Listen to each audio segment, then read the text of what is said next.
Hello everyone and welcome back to my channel. Comedian Tim Conway, who cracked up audiences with his oddball characters and slapstick on TV's long-running Carol Burnett Show, has died in Los Angeles. He was 85 and had a disorder known as normal pressure hydrocephalus, his representative said. Conway first appeared on the single episode of the Carol Burnett Show in 1967 according to Variety and became a regular member of the troupe, staying from 1975 until the show ended in its 11th season in 1978. One of his most famous characters were Mr. Oddball, who was constantly exasperated by the indifference of his secretary, Mrs. Wiggins, played by Burnett. Conway was also in several Disney-produced comedies such as The Apple Dumpling Gang and The Shaggy DA. He won 6 Emmys over his 60 years career. Normal pressure hydrocephalus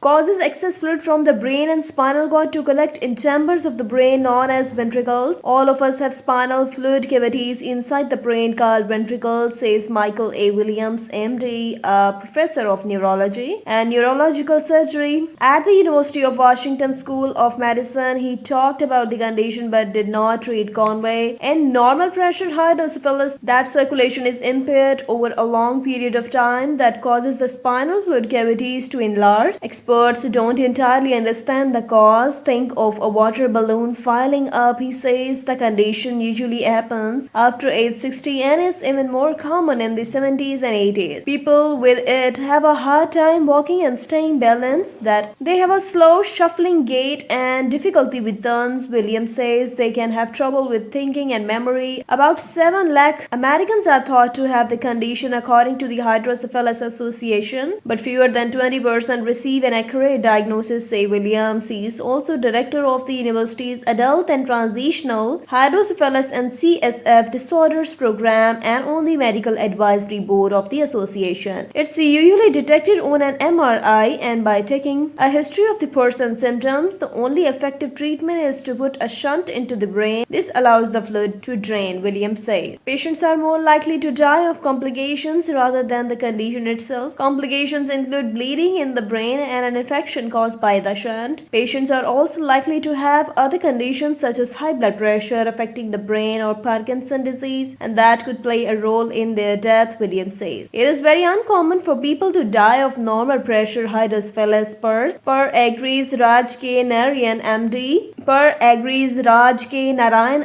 a professor and chairman of the neurosurgery at North Shore University Hospital, Manhasset, NY, and Long Island Jewish Medical Center, New Hyde Park, NY. He talked in general about the disorder. What happens is people become increasingly disabled, perhaps wheelchair bound and bedbound, he says, that can cause complications such as blood clots in the leg or pneumonia. Conway is survived by his wife of 35 years, his stepdaughters, 6 biological children, and 2 granddaughters. Thanks for watching. Like, share, subscribe.